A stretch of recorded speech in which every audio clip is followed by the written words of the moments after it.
Kimberly has a secret, one she's hidden from most of her family for 3 years. And now she's come home to break her silence. Why keep this a secret for so long? I don't want them to be afraid, and I don't want them to think that now I've come home because I'm going to waste away and die. Kimberly is HIV positive. Many think the AIDS virus is a thing of the past.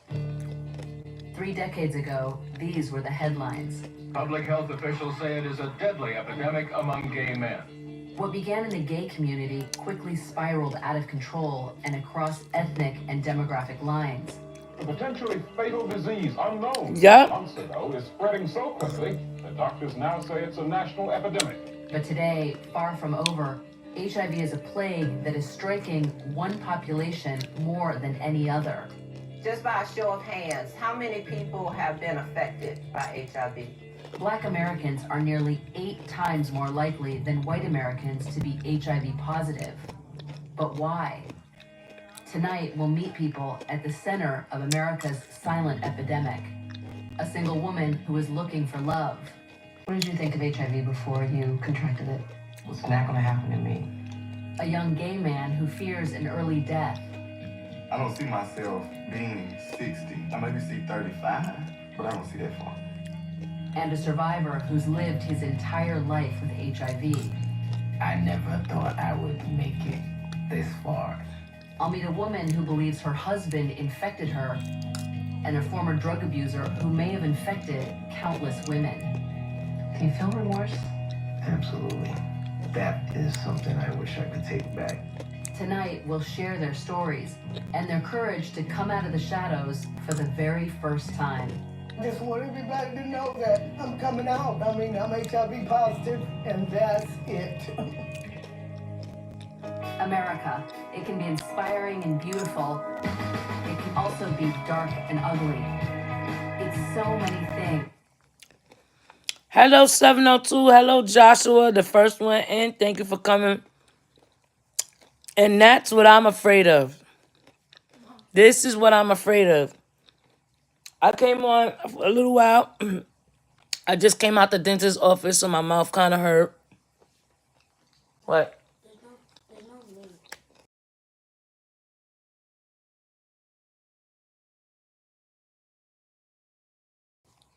I just got out the dentist's office, so my mouth hurt. I don't want to talk too much because I got a feeling my mouth is going to hurt. But this is what I'm afraid of. Meeting somebody and they don't tell me what is going on with their health. And I want to fornicating with them. And God forbid, this is what I run into. This is what I'm afraid of. Nobody don't understand how serious this is. And they say it is a pandemic in the black community. Black American silence epidemic.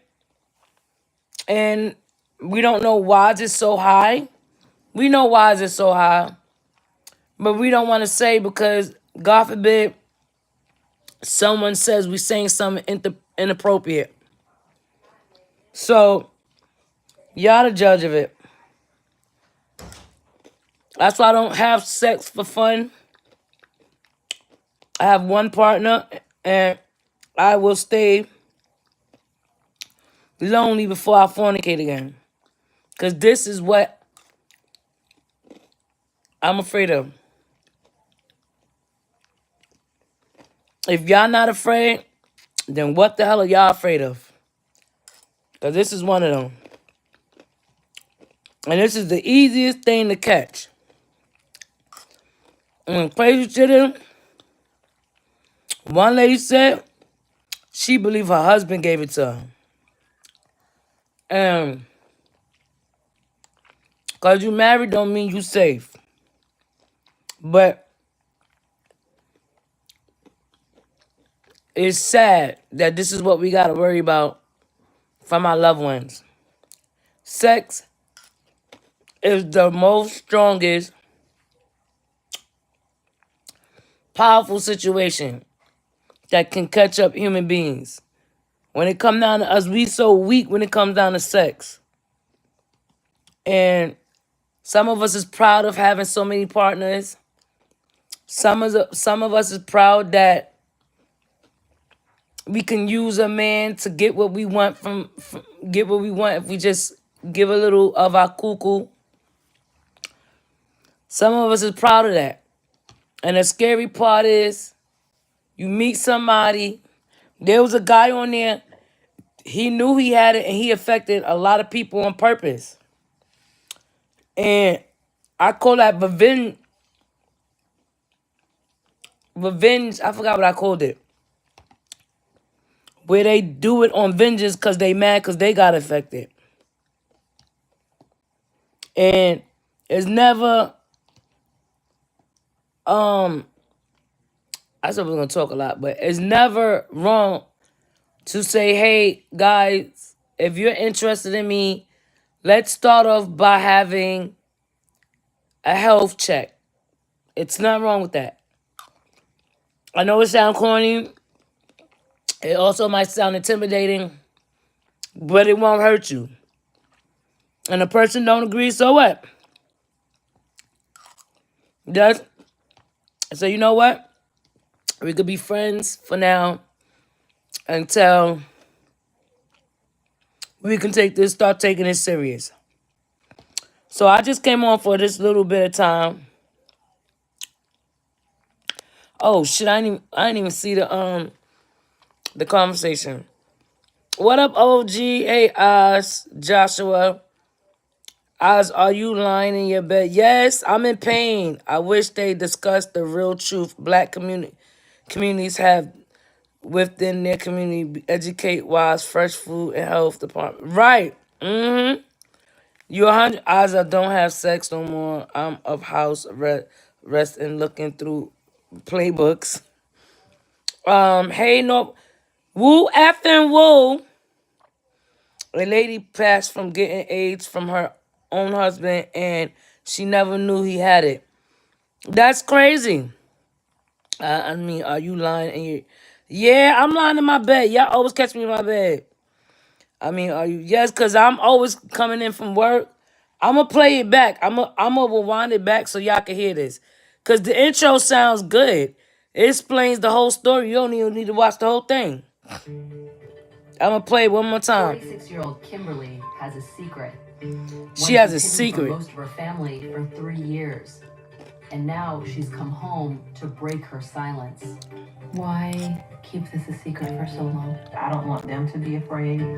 And I don't want them to think that now I've come home because I'm going to waste away and die. Kimberly is HIV Yes, positive. I am. Many think the AIDS virus is a thing of the past. 3 decades ago, these were the headlines. Public health officials say it is a deadly epidemic among gay men. Thank you for my life. The gay community quickly spiraled out of control and across ethnic and demographic lines. A potentially fatal disease. I'm done with you. Is spreading so quickly that doctors now say it's a national epidemic. But today, far from over, HIV is a plague that is striking. I'm trying to relax and my mouth hurt. More than any other. Just by a show of hands, how many people have been affected by HIV? Black Americans are nearly 8 times more likely than white Americans to be HIV positive. But why? Why Asian? Tonight, we'll meet people at the Hold center of America's silent epidemic.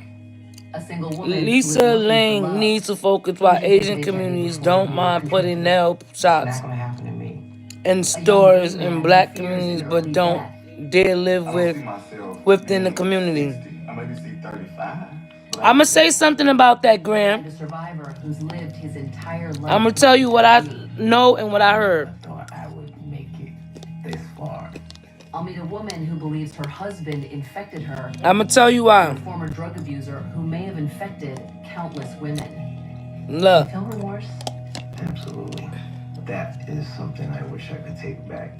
Tonight, we'll share their stories and their courage to come out of the shadows for the very first time. I just want everybody to know that I'm coming out. I mean, I'm HIV positive, and that's it. you know what I heard was when the Korean community tries to get a loan from the government or whoever they get a loan from, right? They tell them where and where they can open up. Some of them like to start their shop in like a white community, but they can't because they tell them no. We want the only way you gonna get this loan if you start off in this where we want you to go. And majority of the time, it's in black poor communities. I don't know why they choose black poor communities. I don't know why. That's down with the Chinese food. That's down with the nail salons. I don't know why they target that. They tell them they can't have this loan unless you open up your shop somewhere. And they pick the poor communities. It's not the Koreans picking that. It's how it's I don't know what to explain it, but it's how they can get their loans. So they targeting, they saying, well, I will give you the loan if you work here. You only can open your shop here. So that's when you get the loan, you save up all your money, you pay back the loan, and then once you save up your money, you can decide to move into another community by opening up a shop with your own money. But they get their loans to open up wherever they want them to open up. So that's how that goes. But I didn't mean to be on here for a long time. This is what I wanted to do.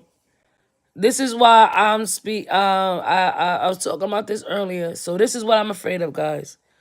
My mouth is starting to hurt, and I don't got time. I got a headache. I'm gonna go to sleep. Y'all guys have a good night. This is my first day off. Tomorrow's my second day back to work on Thursday. So see y'all later, guys. This is Eyez of a Talk.